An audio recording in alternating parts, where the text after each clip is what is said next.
Today, I'm going to show you how to massively increase your energy levels and output with these nutritional hacks. There's going to be a lot of takeaways throughout this video, throughout this podcast. So if you are listening, take notes, get the notepad out and action what I'm going to go through in the video. We're going to be covering 4 main points here, and that is picking the right foods to increase your energy, how I would set my day up nutrition-wise if I was a 9-to-5er, nutritional mistakes you must avoid to stay sharp, and the meal planning technique that is going to make life easy. This is going to be a value-packed video or podcast, wherever you listen. So enjoy and let me know how you got on.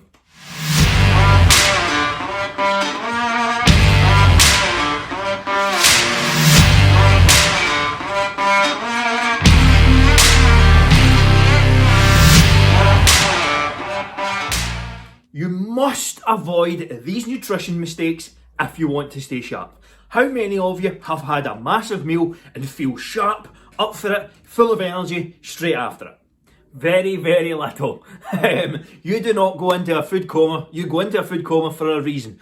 If you are eating huge, massive meals 1 to 2 times per day, you are ending up not eating throughout the day. Let's say, for example, hear this so many times, you're not eating throughout the day, you get home at night and you're eating yourself into a coma.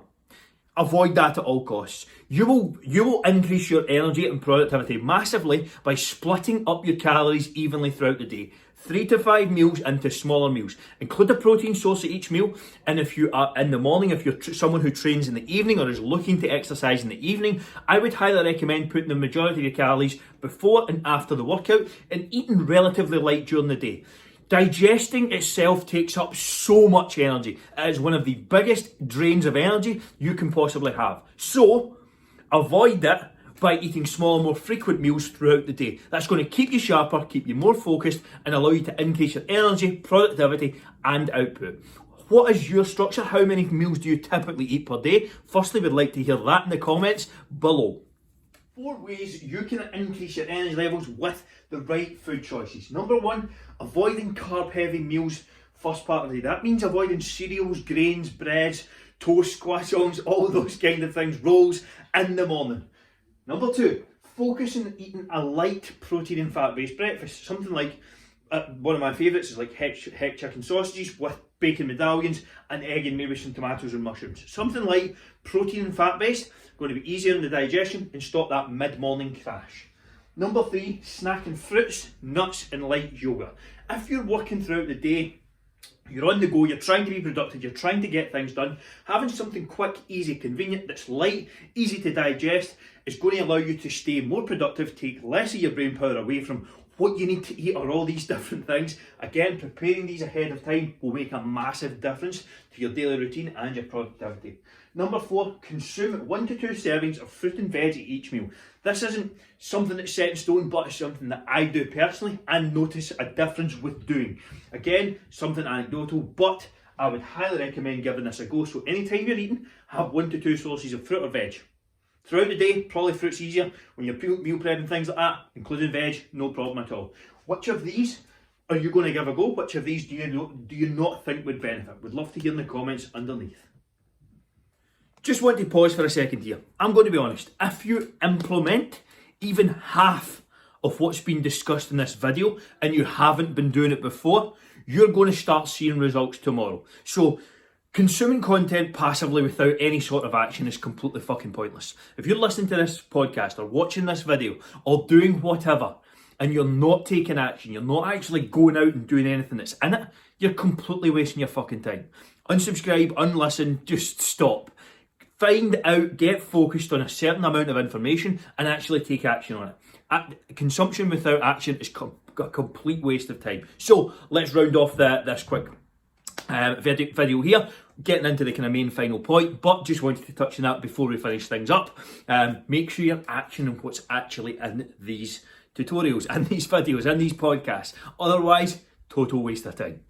How would I set my day up working 9 to 5 if I was nutrition wise? For example, now this is what I used to do. I'm just telling you what I used to do and what I honestly see gets the best results with most clients. First and foremost, if you're going to be exercising, which you fucking should be, if you're not, start, then in my opinion, training in the morning is far superior. The only reason being, now again, this is situational, but if you're someone who's stressed, who's busy, who's always on the go, who struggles to get exercise in, you're then being run by the day. When it gets to 9, 10, 3 in the afternoon, 9, 10 a.m, 3 in the afternoon, you're being run by the day. You can't help what comes your way. So you're stressed, you're under pressure, there's a lot going on, maybe you had a shit day at work.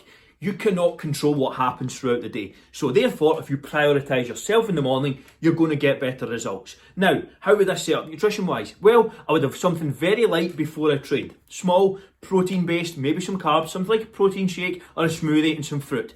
Ideal.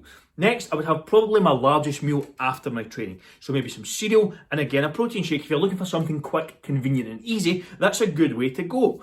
Next, getting into lunch, I would have a lighter meal throughout the day. Lunch, if you're working, if you want to be productive, more focused, I would have a lighter meal during the day, around 12 p.m, and then maybe a snack, protein bar, something along those lines, some fruit again in the afternoon, around 3 o'clock, 3 p.m, to stave off that afternoon hunger. Then I would come back and have a nice large dinner.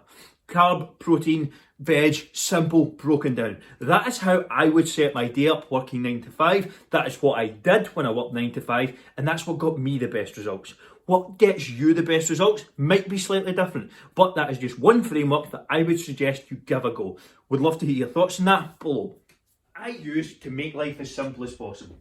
Keep it simple and make life as easy as possible, and that's keep it simple.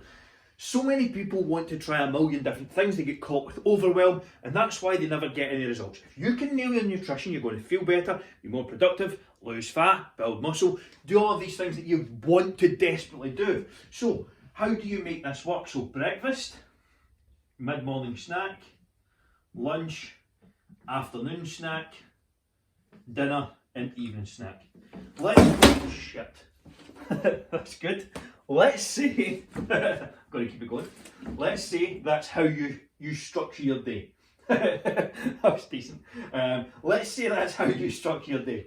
What I do to make life as easy as possible is keep every single meal the same for 7 days.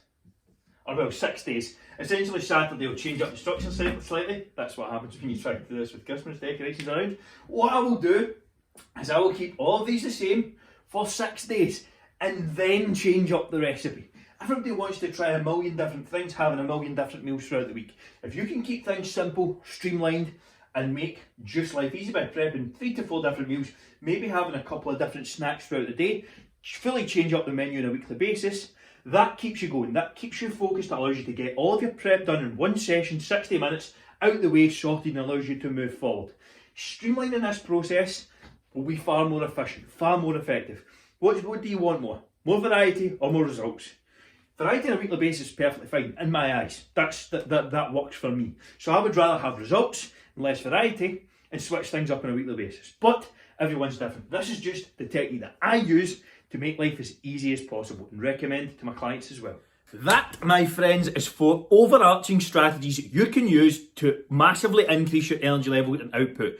Which of those, first and foremost, are you going to action? Let me hear below. Also, if you haven't done so already, make sure you're subscribed. You can hit the subscribe button below if you're on YouTube or if you're on iTunes, Spotify, wherever. Make sure you're subscribed to hear more videos like this. If you enjoyed it, leave a like, share on it, would be massively appreciated. Also, if you haven't booked in your completely free AMF strategy call yet, where I'm going to help you game plan the next 6 months for free, that's right, I am going to literally help you roadmap your next 6 months, how to train, how to eat, how to sleep, what you need to do to get results. If you haven't picked that up for free, you might as well be sniffing glue.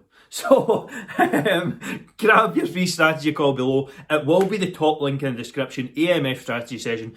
Book in a time that suits. There's only 3 available each week. So if you're listening to this, 1 or 2 may already be away. If not, go to the link, book in. If you can't get a slot, just drop me a message and I'll see how I can help. But I want to give you that opportunity. It's not one to be missed. It's completely free and I'm going to show you how to get results over the next 6 months. Hopefully you enjoyed the video. If you did, please leave a like and let me know what your thoughts are and takeaways below.